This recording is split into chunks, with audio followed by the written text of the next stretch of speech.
The Department of Homeland Security says it will comply with a new ruling that has temporarily blocked President Obama's immigration actions. I'm Olga Villaverde. The story tops your Newsmax Now update. DHS is ending plans for a program designed to shield millions of illegal immigrants from deportation.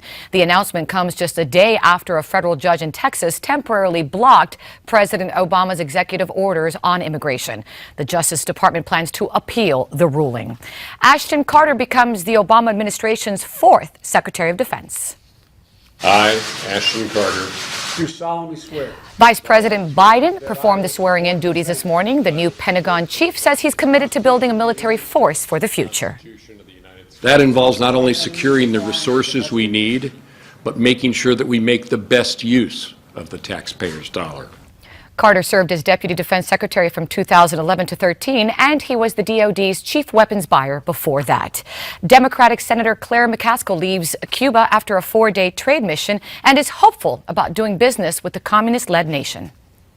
The people in my state that are interested in doing business in Cuba, by and large, are Republicans.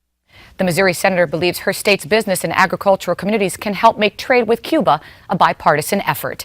Meantime, Democratic House Leader Nancy Pelosi is leading a delegation due to arrive in Havana today. In a statement, Pelosi says the group hopes to build on President Obama's announcement to normalize relations with Cuba.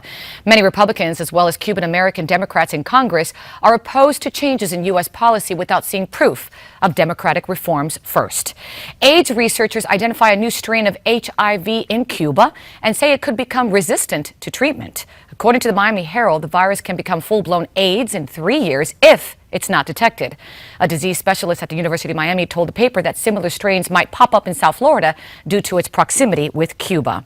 Haiti has canceled the last day of Carnival after a deadly accident at the annual celebration there. At least 20 people were killed and dozens more injured after a float hit an overhead power line. At least one man was electrocuted, and that set off a panic in which dozens of people were trampled. Haiti's prime minister is calling for a 3-day period of mourning. And here at home, testimony resumes in the case against former New England Patriot Aaron Hernandez. He's accused of killing a semi-pro football player back in 2013, and now his fiancée has agreed to testify. Alex Rodriguez apologizes to baseball fans for using performance-enhancing drugs. In a handwritten apology, A-Rod says he, quote, takes full responsibility for mistakes he made that led to last year's suspension. But he doesn't go into any specifics after that. Rodriguez also turned down the New York Yankees' offer to use the stadium for a news conference. We'll have another update for you coming in about 30 minutes. Remember, always stay connected right here to Newsmax.com.